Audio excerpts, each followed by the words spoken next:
यह बात है 1970-80 की, जब जापान में डर का माहौल हुआ करता था।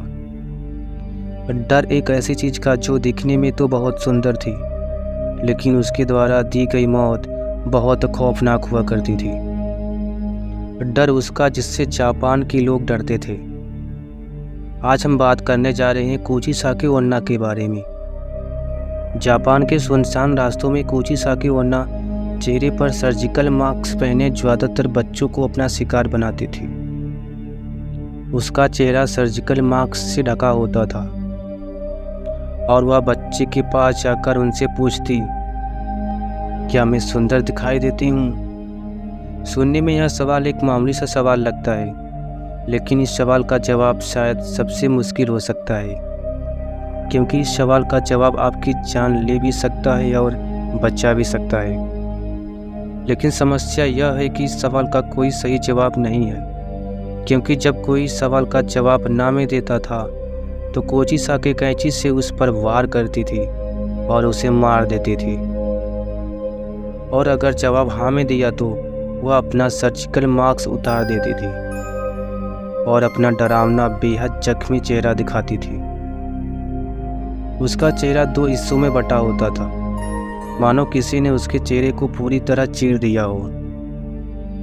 फिर से वो अपना सवाल दोहराती, क्या अब भी मैं सुंदर दिखाई देती हूँ? कुचिसाकी का डरावना चेहरा देखने के बाद अगर कोई उसके सवालों का जवाब ना में देता तो उसे मार देती, और जवाब हाँ में होता तो कुचिसाकी अपनी कैंची से जवाब देने वाले के चेहरे पर अपने जैसा घाव बना देती थी, जिससे लोगों की मौत हो जाती थी।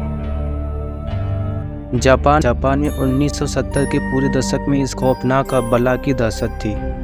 दहशत इतनी कि लोग अपने बच्चे को घर से बाहर नहीं जाने देते थे, और तो और लोगों ने अपने बच्चे को स्कूल भेजना भी बंद कर दिया था। कुचिसाकी के शिकार बने बच्चे और कुछ अन्य लोगों की खबरें वहाँ के अखबार में भरे रहते थे। ऐसे बहुत से लोग थे जिन्होंने यह दावा किया कि उन्होंने कुचिसाकी ओन्ना नाम की इस आत्मा को देखा है। इन दिनों इस खतरनाक चलती फिरती मौत की दहशत इतनी ज़्यादा बढ़ चुकी थी कि जापान सरकार को स्कूली छात्रों को पुलिस प्रोटेक्शन देनी पड़ी ताकि बच्चे बेखौफ स्कूल आ जा सके। लेकिन फिर भी कुचिसाकी ओन्ना ने अनेक बच्चों को अपना शिकार बनाया था। लेकिन वो ऐसा क्यों करते थे? यह कहानी शुरू होती है जापान के ईरान पीरियड के दौरान। लगभग 1200 से 800 साल पहले जापान के छोटे से गांव में बहुत खूबसूरत औरत रहती थी, जिसे अपनी खूबसूरती पर बहुत घमंड था। वह अपने पति के साथ रहा करती थी, जो कि एक समुराय था। युद्ध के दौरान उसे युद्ध में भाग लेने जाना पड़ा। जब वह युद्ध से घर वापस आया तो उसने अपनी खूबसूरत पत्नी को किसी गैर व्यक्ति के साथ आपत्तिजनक स्थिति में देखा। वह देखकर समुराय बहुत क्रोधित हो उठा और उसने अपनी तलवार के एक ही वार से अपनी बीवी को पूरी तरह से घायल कर दिया। इस तलवार के घात से उस औरत का मुंह पूरी तरह फट गया। इतना कर वह समुराय हमेशा के लिए घर छोड़कर चला गया। समुराय के इस तलवार के घात ने उस औरत के चेहरे पर एक बेहद भद्दी और डरावनी स्माइल जैसा घाव बना दिया था। जब उस औरत ने अपने चेहरे का यह हाल देखा, उसे यह महसूस हुआ जिस खूबसूरती पर उसे घमंड था, वह चेहरा बेहद डरावना दिखाई देता है और वह खूबसूरत औरत मर जाती है।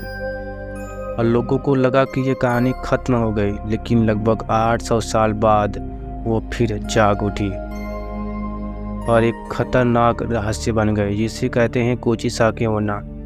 आज भी जापान के कई लोगों का मानना है कि कुचिसाकी ओन्ना आज भी जापान की सुनसान गलियों में घूम रही है और अपने अगले शिकार की तलाश में है।